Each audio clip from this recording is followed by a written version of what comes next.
बोल रहा है भोजपुरी गाना नहीं सुनते, अभी कौन सा सुने। ओहो, हेलो, हाय, कैसी हो? अच्छी हो, आप कैसे हो? हम भी लगता है अच्छे हैं।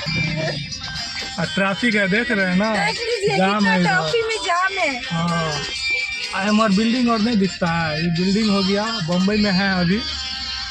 ठीक है, देखिए हीरोइन को।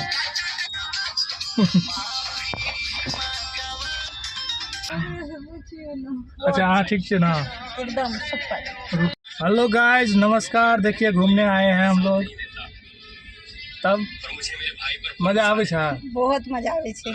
आपन नाम की था? सरिता। कतऽ छियै अखन? प्रभा देवी। कौन स्टेट कौन छियै? अथी कौन छियै? आगे नहीं मालूम। अरे महाराष्ट्र में छियै अखन दोस्त, और मुंबई में छियै। और ये देखियो पता चल गया है बिल्डिंगे देख कर। ठीक छै, और अखन जे छी से लॉन्ग ड्राइव में जाइ छी हम सब। ठीक छै, लाइक करबे, शेयर करबे। हाँ, लॉन्ग ड्राइव में जा रहल छी सरिता जी के साथ।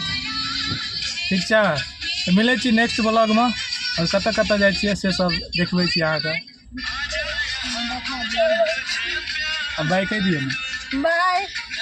गई हमारो सिखाई देना कैसे भूले लही गई।